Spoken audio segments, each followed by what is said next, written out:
మాజీ ఉపరాష్ట్రపతి వెంకయ్య నాయుడు గారు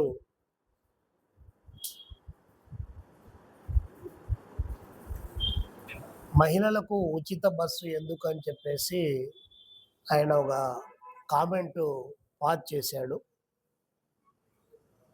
రాష్ట్రంలో ఉచితాలు ఎందుకు ప్రకటించారో, దానికి బీజేపీతో సంయుక్తంగా నడుస్తున్నటువంటి కూటమి ప్రభుత్వ అధినేతకు, అదేవిధంగా వెంకయ్య నాయుడు గారికి తెలియకుండానే ఈ ప్రకటన ఇచ్చారా అని చెప్పి మేము భారత కమ్యూనిస్ట్ పార్టీ సిపిఐగా అడుగుతా ఉన్నాం.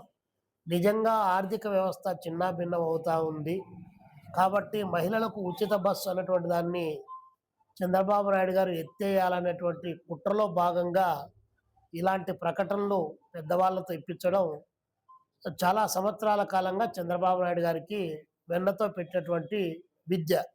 అందులో భాగంగానే వెంకయ్య నాయుడు గారి నోటి నుంచి ఇలాంటి ప్రకటన వచ్చిందని చెప్పి మేము భావిస్తూ ఉన్నాం. ఇప్పటికే ఆర్టీసీని ప్రైవేటీకరణ చేస్తూ దాన్ని పూర్తి స్థాయిలో ప్రైవేట్ వ్యక్తులకు మెగా కృష్ణారెడ్డి గారికి అప్పగించడానికి కావాల్సినటువంటి ప్రయత్నం ఒకవైపున నడుస్తూ ఉంది.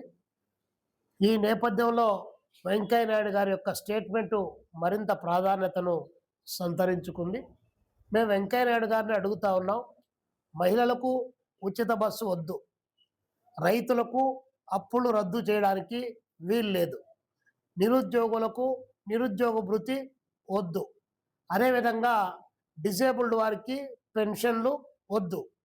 కానీ అదానికి, బదానికి, జిందాలకు ఇలాంటి పెద్ద పెద్ద కంపెనీలకు 16,50,000 కోట్ల రూపాయలు రద్దు చేసిన పొద్దు మీ మేధా సంపత్తి ఎక్కడికి పోయింది? ఆ రోజు భారత ఆర్థిక వ్యవస్థ చిన్నాభిన్నం కాలేదా? మరి అలాంటి కార్పొరేట్ కంపెనీల దిగ్గజాలను కాపాడడానికి మాత్రం లక్షల కోట్ల రూపాయలు రద్దు చేస్తారు. నిరంతరాయంగా శ్రమించి వారి శ్రమ ద్వారా ఉత్పత్తి చేసేటువంటి శ్రామిక జనానికి సంక్షేమ పథకాలు పెడితే మాత్రం కన్నీరు మున్నీరుగా విలపించేటువంటి పరిస్థితి ఏమాత్రం కూడా సమర్థనీయం కాదని చెప్పి వెంకయ్య నాయుడు గారికి తెలియజేస్తా ఉన్నాం.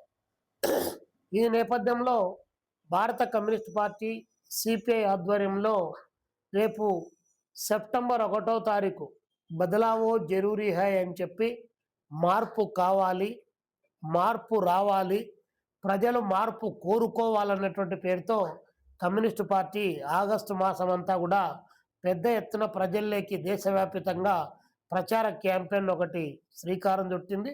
ఆ మేరకు సెప్టెంబర్ 1వ తారీఖు ఢిల్లీ రామ్లీలా మైదానంలో దేశవ్యాప్తంగా తరలి వచ్చేటువంటి లక్షలాది మంది ప్రజానికంతో భారీ బహిరంగ సభను నిర్వహించబోతున్నాం.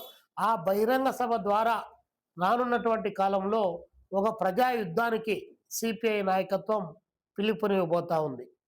దేశంలో నరేంద్ర మోడీ గారు అధికారంలోకి వచ్చిన తర్వాత, అధికారంలోకి రావడానికి ముందు ఆయన చాలా గొప్పగా వాగ్దానాలు చేశారు, డెమగాగు ఉపన్యాసాలు ఇచ్చారు.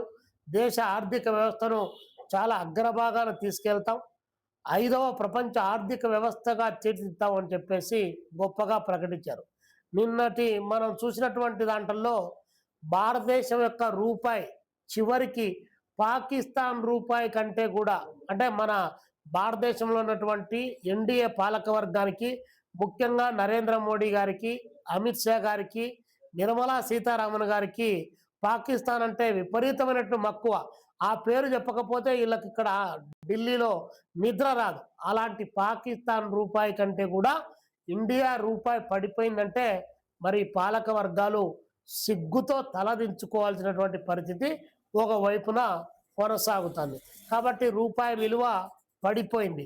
అనేక మీటింగుల్లో మాట్లాడాడు, పాకిస్తాన్ రూపాయి పతలాగాలే, అదేవిధంగా శ్రీలంక రూపాయి పతలాగాలే, బంగ్లాదేశ్ రూపాయి పతలాగాలే, కానీ ఇండియా రూపాయి మాత్రమే పతలా అయిందని చెప్పాడు. ఆ ఇండియా రూపాయి పడిపోవడానికి కారణం ఏంటి?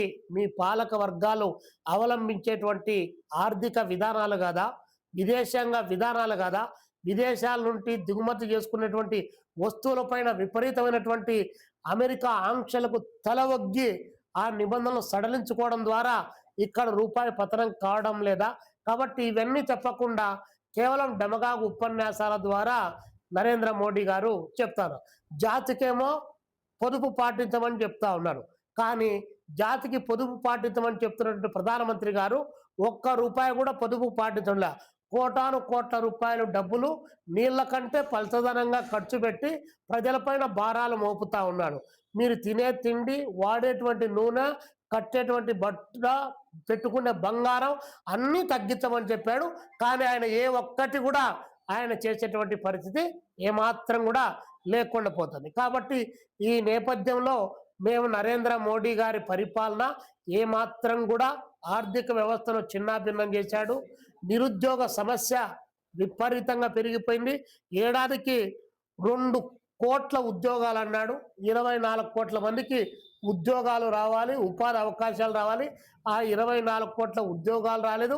పైగా ఎన్నికల ప్రక్రియను అపహాస్యం చేసినటువంటి పద్ధతుల్లో ఈరోజు నరేంద్ర మోడీ గారు అందులోకి ప్రవేశించి మొత్తం ఎన్నికల ప్రక్రియను కూడా తన కబంధ హస్తాల్లో పెట్టుకోవడానికి కావలసిన ప్రయత్నం చేస్తూ ఉన్నాడు. సిగ్గు లేకుండా ఎస్ఐఆర్ పేరు పెట్టి ఆ ఎస్ఐఆర్ పేరుతో ఎవరి ఓట్లు పోవు, చనిపోయినటువంటి వాళ్ళ ఓట్లు మాత్రమే పోతాయి, లేదా ఇతరులు మాత్రమే పోతాయని చెప్పినటువంటి వాళ్ళు 1, 2, 3 ఓట్లు ఉంటే వాళ్ళ ఓట్లు పోతాయని చెప్పినటువంటి ప్రధానమంత్రి గారు, ఎన్నికల కమిషన్ ఈరోజు దేశవ్యాప్తంగా 20 కోట్ల మంది ఓటర్స్ను అందులోంటి లిఫ్ట్ చేయడానికి కావాల్సినటువంటి ప్రయత్నం జరుగుతూ ఉంది. మచ్చుకు నేను 2014లో ఎమ్మెల్యేగా ఈ జిల్లాలో పోటీ చేశా. 2019లో నేను ఎంపీగా పోటీ చేశా. చివరికి నా ఓటు చూసుకుంటే ఓటర్ లిస్టులో నా ఓటే లేనటువంటి పరిస్థితి ఈరోజు కొనసాగుతుంది. ఇట్లా ఒక రాజకీయ పార్టీలో ఉన్నటువంటి వాళ్ళనే ఇంత వేధిస్తూ ఉన్నాం. ఇంకొక వైపున మిగతా రాజకీయాలకు సంబంధం లేకున్నటువంటి మతాన్ని పట్టుకొని వేధించి ఆయనకు నచ్చినటువంటి వారికి ఓటు వేయనటువంటి వాళ్ళను ఎస్ఐఆర్ పేరుతో ఓట్లు తొలగించడానికి పెద్ద ఎత్తున ప్రక్రియ ఈ భారతదేశంలో ప్రారంభమైంది. కాబట్టి ఓటర్లను సమగ్రమైనటువంటి సర్వే నిర్వహించాలని చెప్పి మేము సిపిఐగా డిమాండ్ చేస్తూ ఉన్నాం. అదేవిధంగా నరేంద్ర మోడీ గారు అవలంబించేటువంటి ఆర్థిక విధానాలను ఎవరు ప్రశ్నించినా కూడా ఆయన పెద్ద ఎత్తున దాడి చేస్తా ఉన్నారు. ఏంటి నరేంద్ర మోడీ గారు అంటే అబౌవ్ కాన్స్టిట్యూషనా? మేము అడుగుతా ఉన్నాం. భారత రాజ్యాంగానికి లోబడి మీరు ఓతు ప్రారంభించలేదా? మీరు ప్రధానమంత్రిగా భారత రాజ్యాంగం పైన ప్రమాణం చేయలేదా? మిమ్మల్ని ఎవరు ఏమడిగినా కూడా జవాబు చెప్పినట్టు పరిస్థితి. పిఎం స్కేర్ సంబంధించి అడిగితే ఆయన అభిజిత్ దీప్కి అని ఆయన సర్టిఫికేట్ అడుగుతున్నాడు. ఆయన బోస్టన్ యూనివర్సిటీలో ఎలా చదువుకున్నామని చెప్పి ఆయన ప్రశ్నిస్తున్నావు. పిఎం స్కేర్ డబ్బులు ఎన్ని వచ్చినాయి, దేనికి ఖర్చు పెట్టామని అడిగితే పిఎంని అడుగుతారా అని చెప్తాం. పిఎంనేంది? పిఎంను పుట్టించినటువంటి వాళ్ళ అమ్మగారిని, వాళ్ళ నాన్నగారిని కూడా భారత రాజ్యాంగం అడగమని చెప్పింది. ఏదైనా కూడా పిఎం స్కేర్ డబ్బులు ఏమైపోయినాయి దానికి లెక్కలు చెప్పాలి. దాన్ని ఒక వైపున అడుగుతా ఉంటే మరొక వైపు నుండి ఏది శ్రీరామచంద్రుడి దగ్గర అంటే దేశంలో నరేంద్ర మోడీ పుట్టిన తర్వాత, అమిత్ షా పుట్టిన తర్వాత, యోగి ఆదిత్యనాథ్ పుట్టిన తర్వాతనే శ్రీరామచంద్రుని అందరూ వాళ్ళు చెప్పితేనే ముక్కుతున్నారని చెప్పి వాళ్ళు అనుకుంటా ఉన్నారు. వాళ్ళకంటే ముందు నుంచి కూడా వాళ్ళ పూర్వీకుల నుంచి కొన్ని 10ల సంవత్సరాల కాలంగా శ్రీరామచంద్రుని అందరూ పూజిస్తారు. అలాంటి శ్రీరామచంద్రుడి దగ్గర ఉన్నటువంటి బంగారు ఇటుకలు ఎక్కడికి పోయాయి? ఎండి ఇటుకలు ఎక్కడికి పోయాయి? 200 కోట్ల రూపాయలు డబ్బులు ఎక్కడికి పోయాయి? 40 రోజుల్లో 70 సార్లు ఎలా దొంగతనం జరిగింది? మీరే కదా దానికి ధనికర్తలు, దానికి మీరే కదా చౌకీదార్, కాపలాదారులు మీరే కదా. మీరు కాపలాదారులా లేకపోతే చందా చోర్లా? ఈ దేశానికి జవాబు చెప్పాల్సినటువంటి అవసరం ఈ ప్రధానమంత్రి నరేంద్ర మోడీ గారి పైన, ఎన్డీఏ ప్రభుత్వం పైన ఉంది. మరి అదేవిధంగా రాష్ట్రంలో ఒకవైపున కరువు విపరీతంగా విలయతాండం చేస్తూ ఉంది. దాదాపు 18-19 జిల్లాల్లో కరువు వచ్చేసింది. ప్రత్యేకించి రాయలసీమ ప్రాంతంలో మరింత కరువు అలుముకున్నటువంటి పరిస్థితి. జిల్లాలకు జిల్లాలే తీవ్రమైనటువంటి కరువులు అల్లాడుతూ ఉన్నాయి. ఏమన్నా మాట్లాడితే చంద్రబాబు నాయుడు గారు ఎలినో ప్రభావాన్ని 1 సంవత్సరం ముందే మేము గుర్తించాము, కాబట్టి ఎలినో ప్రభావం మూలంగా కరువు వచ్చా ఉంది అని చెప్పి ఆయన ప్రకటిస్తూ ఉన్నాడు. వర్షాలు రాకపోతే ఏం చేస్తామని చెప్పి అంటే నీళ్లు దప్పికైనప్పుడు బావి తవ్వుతావా? నీళ్లు దప్పికైనప్పుడు బావి దొగుతావా, లేకపోతే భవిష్యత్తుకు ఎప్పుడెప్పుడు ఎలాంటి విపత్కర పరిస్థితులు వస్తాయి కాబట్టి ముందస్తుగా ప్రణాళికాబద్ధంగా ప్రాజెక్టులు పూర్తి చేయాల్సినటువంటి అవసరం లేదా? 30 సంవత్సరాలు, 40 సంవత్సరాలు, 44 సంవత్సరాల కాలంగా వేసినటువంటి ప్రాజెక్టులు పూర్తి కాకుండా కొంత పూర్తి అయిపోయి మిగతా పిల్లకాలం లేకుండా నీళ్లు స్టోరేజ్లో నింపుకోవడానికి అవకాశం లేకుండా నీటిపారుదల ప్రాజెక్టులు వచ్చినాయి. మరి ఇలాంటి ఎలినో ప్రభావం వచ్చినప్పుడు ఎవరు బలైపోతారు? ప్రజలు బలైపోతారు. మరి ఇలాంటి నేపథ్యం ఇక్కడ నడుస్తుంది. మళ్ళీ విజనరీ అని చెప్పేసి ప్రకటించుకున్నాం. విజనరీకి ఎప్పుడైనా కూడా ఒక ప్రాధాన్యత క్రమం ఉంటుంది. దేనిపైన ప్రాధాన్యత ఇవ్వాలి? ఫస్ట్ ప్రాధాన్యత కరువుకు అల్లాడిపోతున్నటువంటి రాయలసీమకు ప్రాధాన్యత ఇవ్వాలి. దానికి మీరు ఎటు ఇచ్చేటువంటి పరిస్థితి లేదు. ఎందుకంటే మరి ఈ రాయలసీమ ప్రాంతం పైన చంద్రబాబు నాయుడు గారికి ప్రేమ ఉందో, కసి ఉందో, కక్ష ఉందో, లేకపోతే రాజకీయంగా వేరే ఇతరేతర శక్తులు ఈ ప్రాంతంలో ఉన్నారని చెప్పి దీనిపైన సీతకన్నేశాడో మాకైతే అర్థం కావడం లేదు. కానీ పోతిరెడ్డిపాడు హెడ్ రెగ్యులేటర్ ఆల్రెడీ ఇప్పటికే శ్రీశైలంలో 174, 175 టీఎంసీల వాటర్ వచ్చి చేరింది. దాదాపు 870 అడుగుల పైచిలకు నీళ్ళు వచ్చి చేరింది. 854 అడుగులు నీళ్లు చేరగానే కిందికి రాయలసీమ ప్రాంతానికి పోతిరెడ్డిపాడు హెడ్ రెగ్యులేటర్ దగ్గర నుంచి 44,000 క్యూసెక్కులు రావాలి. 44,000 క్యూసెక్కులు నీటిని విడుదల చేయాల్సి వస్తే రోజుకు 1/2 టీఎంసీ కూడా విడుదల చేయకపోతే 30 రోజుల్లో కేవలం ఎంత వస్తుంది? 15 టీఎంసీలు. అంటే రాయలసీమలో పెండింగ్లో ఉన్నటువంటి ప్రాజెక్టులకు 111 టీఎంసీలు పట్టుకోవాల్సినటువంటి అవకాశం ఉంటే అది గాలేరు నగిరి కావచ్చు, లేకపోతే తెలుగంగ కావచ్చు, ఎస్ఆర్బిసి కావచ్చు, ఇలాంటి ప్రాజెక్టులకు 111 టీఎంసీలు అవసరమైతే కేవలం 15 టీఎంసీలు ఆఫ్ టీఎంసీతో. కాబట్టి రాయలసీమ ప్రాంతాన్ని ఎండబెట్టడానికి కావాల్సినటువంటి ప్రయత్నం ఒకవైపు జరుగుతుంది.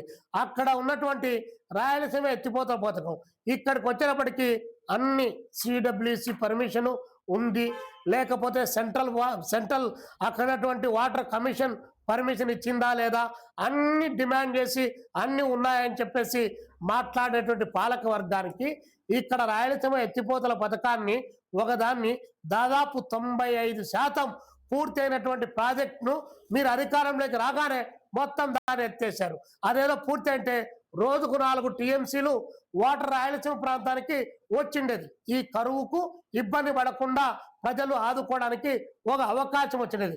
దాన్ని కూడా మీరు ఈరోజు దాన్ని కూడా పక్కన పెట్టి రాయలసీమకు తీరని ద్రోహం చేసేటువంటి దాంట్లో చంద్రబాబు నాయుడు గారు ప్రముఖ పాత్ర పోసినారు.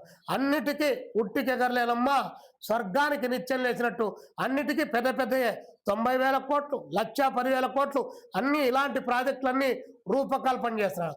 దాదాపు 10 సంవత్సరాల కాలంగా శ్రీశైలం దగ్గర ఫ్లంజ్ పూల్ ఏర్పడి అది పెద్ద ఎత్తున వరద వస్తే ఎప్పుడు దానికి కావాల్సిన ప్రమాదం జరుగుతుందో అలాంటి విపత్కరమైన పరిస్థితి అని చెప్పి ఒకవైపున ఇంజనీర్లు, ఇంకోవైపున మేధావులు, అదేవిధంగా రైతు సంఘ నాయకులు నెత్తి నోరు పెట్టుకొని చంద్రబాబు నాయుడు గారికి చెప్తా ఉంటే దాన్ని మాత్రం రిపేర్ చేయడానికి ఇంతవరకు పనిచేయనటువంటి పరిస్థితి ఈ రాష్ట్రంలో కొనసాగుతుంది. ఈ నేపథ్యంలో మేము భారత కమ్యూనిస్ట్ పార్టీ సిపిఐగా ఈ సందర్భంగా కేంద్ర రాష్ట్ర ప్రభుత్వాలకు ఇద్దరికి కూడా విజ్ఞప్తి చేస్తా ఉన్నాం. మీ యొక్క పాలక వర్గాల విధానాలు కేవలం కార్పొరేట్లకు, వ్యాపారులకు ఉపయోగపడే పద్ధతిలో పనిచేస్తున్నాయి తప్ప రైతాంగాన్ని కాపాడడానికి ఏమాత్రం కూడా మీరు చొరవ తీసుకోలేదు, అలాంటి చర్యలు తీసుకోలేదని చెప్పే మేము ఈ సందర్భంగా ప్రభుత్వానికి తెలియజేస్తా ఉన్నాం. మరి అదేవిధంగా ఈ ప్రజలందరికీ కూడా విజ్ఞప్తి చేస్తా ఉన్నాం. బదలావో జరూరీ హై అని చెప్పి ఏదైతే పిలుపిచ్చామో ఆ పిలుపులో ప్రజలందరూ కూడా పెద్ద ఎత్తున పాల్గొనాలని చెప్పేసి రేపు సెప్టెంబర్ 1వ తారీఖు ఢిల్లీలో జరిగేటువంటి ఈ యొక్క చలో ఢిల్లీ కార్యక్రమంలో పాల్గొనమని చెప్పేసి పిలుపునిస్తా ఉన్నాం.